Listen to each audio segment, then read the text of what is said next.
Frequently performed, we also see failures associated with them from time to time. So he is going to share tips and tricks of converting uni to a total knee. Good morning, and thank you very much for this opportunity. Back to WIROC again. Greetings from Huddersfield in the United Kingdom. I have no disclosures in relationship to this talk. UKA is probably considered to be a cartilage sparing procedure, and certainly in the United Kingdom and elsewhere in the world, it is actually increasing in popularity. The early results have been poor because it was technically demanding, and revision can be difficult and still remains difficult. But since then, a number of good results have been published. In 2013, this is what the NGR curve looked like, pretty flat as far as UKA was concerned. But something happened, and from 2014 onwards, UKR has been on the rise, but it still remains at around 10% of the entire NGR total knee arthroplasty scenario. The initial high failure was probably related to improper patient selection, poor technique, poor implant design, but the results have improved as we have learned to select patients more appropriately. But what hasn't really changed is the uni revision.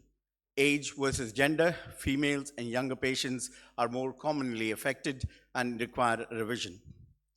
This is a paper from 2011, which actually shows the unicompartmental arthroplasty rate is much higher than all the other joint replacements that are there recorded in the NJR. So what is the revision challenge? It is no different to a revision of a total knee replacement. There are issues with the bone, the soft tissue imbalance, concerns about constraint and stability and long-term function, and the wear rates. We've talked about it in the previous session as well as to whether we can offer that to younger patients or not. What do I like to know? I like to know these following things: cause of revision, what is being revised, what is the bone loss predicted, the intraoperative findings, the ligament integrity, and that leads to preoperative templating, the procedure, and the implant. So my talk is to give you some techniques, tips, and tricks, and I propose to you uni to TKR, the number 5 rule. And it starts clockwise, starting with Y and moving around. Before you do a revision, you need to know why you're actually revising it. The bottom line is, do not revise a uni just for pain. You will not be happy, and the patient will not be happy. The earlier failures are pretty much obvious. For infection, for dislocation, I think that it's a no-brainer. But the late failures, component loosening, polyethylene wear, progression of arthritis, which is fairly common, ligament instability, implant failures, which is actually reducing significantly as implants have improved, and pain. And I put pain last because that really should be the last bit. What are you actually taking out? Whether it's a cemented or an uncemented component, mobile or fixed, whether it's an all-poly tibia, and what is the femoral component.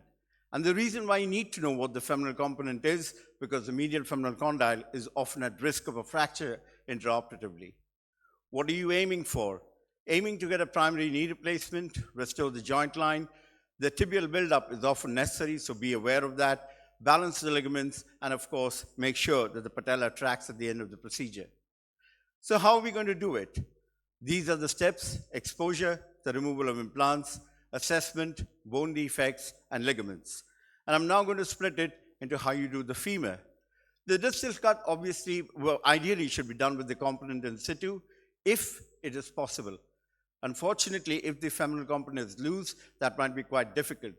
But the key step here is not to over-resect. Resect minimally, and then come back and resect again, because once resected, you can't put it back. The over-resection is often difficult when you've already taken the implant out.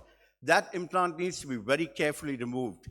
And again, this is where you need to know what femoral component was used and what is the thickness of the femoral component, because that is the amount of bone that is likely to be lost. The next most important bit is the femoral rotation. And this is where things can go horribly wrong if you're not paying attention. The femoral rotation is the key to flexion stability. So you cannot really use a 3 degree from posterior condylar axis And therefore, you must use your epicondylar axis and the Y-sides line to actually determine your position of your jigs. Beware, the medial femoral condyle is at risk depending on the size and the design of the previous femoral component. Coming to the tibia, yeah, like normally you cut the tibia perpendicular to the long axis, avoid over-resection, resect only 10 millimeters from the normal side, and 8 if the knee is in valgus. Beware of the damage to the medial collateral ligament. Do not cut to the base of the implant. You may be left with a massive bone defect, difficult to reconstruct. How are you going to do it? This is the summary of the steps that I've actually just discussed, and I'm going to speed through this. What do you need? You can fill it up with bone cement, not ideal, but beware, majority of the times you need some modular or custom implants. This is a primary knee from a revision, one where I've used a 5 millimeter step on the medial side, and this recent one where I really got stuck and I had to use a wedge and a stem to get out of trouble. So I put it to you, uni revision rates are higher, follow the 5 rule, follow the basics. The intraoperative assessment is extremely important. Modular components must be available. Do it once, do it right. Thank you.